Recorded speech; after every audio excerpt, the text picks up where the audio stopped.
So I thought we'd look at my spreadsheet today just so people can get an idea of how I keep records. Because remember, keeping records is safety. Legally, if you don't have records, it didn't happen in a court of law. So keeping records is safety. So I thought I'd take you on a little tour here. Let me pull it up so it's right in front of me so I can see it. In my preview window, it's not that big. Okay, you'll see my first column, it's named item. I highlight and copy and paste the name of the item into the item column. The section from is the next one, and you know what I'm talking about, the one of the three sections. I just notate it here in case I need it later. It doesn't usually play into anything, but I keep it for later. Consumable. If it's a consumable item, or if it is an Amazon marked 0 item, if it's a consumable item, I'll put yes. And if it's an Amazon marked 0 item, and it's not consumable, I'll put no. But for both of those, I'll show you what I do. For a consumable or 0 item, I highlight across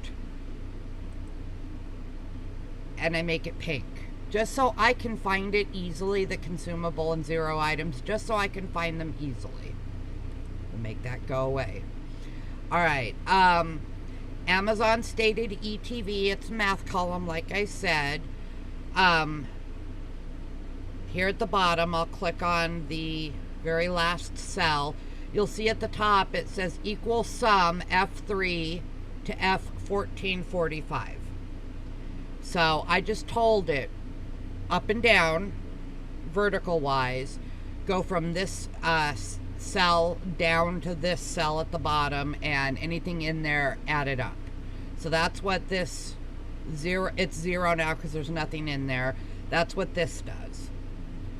Amazon regular selling price at selection. So pretty close into when I selected it when I do my spreadsheet, because I keep up with it. I may go a couple of days, but I keep up with my spreadsheets, you know, every couple of days what I've gotten, and I put the price that it is on the open Amazon selling page in here.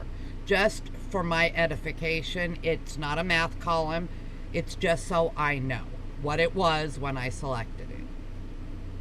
Then I have my adjustment column. This is where everything happens, is in the adjustment column. If it's a consumable item that has a price, I put the full price in here. This is my subtraction column, for lack of any better term. This is my subtraction column.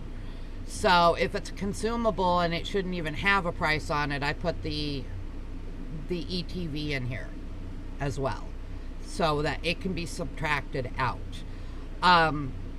If it's a 0 item, the ETV is 0, I just put 0 in there.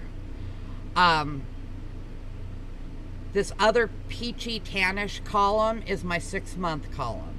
When I go back to check if the ETV, if the selling price isn't the same as the ETV, often it's a lot less, I will put that in there. It is not a math column. It just states that, you know, I can go back and look and see that, you know, 6 months later it was this price. But it counts, because if it is lower than the Amazon stated ETV, I figure out with a calculator, okay, what's the difference between the two? And I put that in the adjustment column to be deducted out, so that effectively it takes the ETV down to whatever it is at the 6-month mark.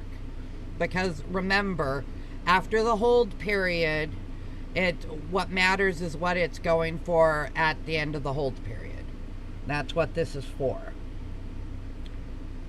So down at the bottom of the adjustment column, you'll look up at the top, it says sum I3 to I1445. So everything in the adjustment column gets added together, and that's what ends up here at the bottom. So then we have the next column, total ETV before final used value deduction. So before we take it down to 15%, or I take it down to 15%, we do the adjustment column, or the ETV minus the adjustment column. And what we come up with goes in this total ETV before final used value deduction column. That's what it goes right here.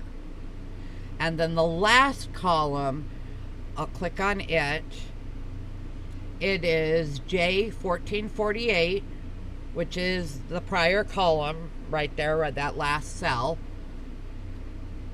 times 1 to 85%. So we are taking away from 1 to 85%, so it's 85%. We're taking away 85%, and the 15% is what is left in this last little cell. Now, I need to state, this is for, I put the number of rows in it. This is a 6-month sheet because we go from July to January and January to July. And because of the way taxes work, when the items become ours, which is at the end of the hold period, that's what matters. So I do it in 6-month increments. And 1445 is if I got 8 items a day, every day for the full 6 months, it would be 1445. So I told it that, add all that up. So if you wanted the year's total, if you were going a whole year, which it doesn't work out that way if you got pulled in July. If you got pulled in July, everything you got from July to January starts becoming yours after January because of the hold period. So anyway, if you wanted a whole year's total, you would do this 6-month one plus the next 6-month one, or the previous, depending. You'd add those to this cell and that cell on the other one. You'd add those together for the full year used total. I hope I'm making sense. If I'm not, ask me, and I will try to explain it a different way to make it clear.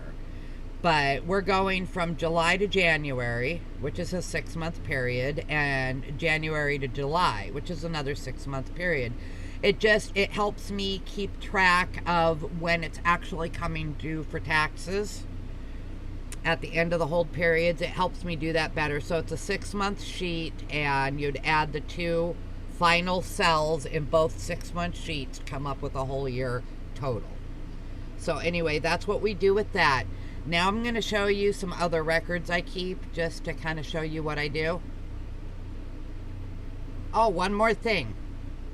Since it was scrolled over a little bit, I want to show you on the sheet. This first column right here is date. So it's the date I choose it off the lists, the date I request it. It goes in here. So I didn't want to forget that. I just want to show that to you guys. Okay, on to the other ways I save information. So this is how I keep files on my hard drive. This is a directory in my hard drive.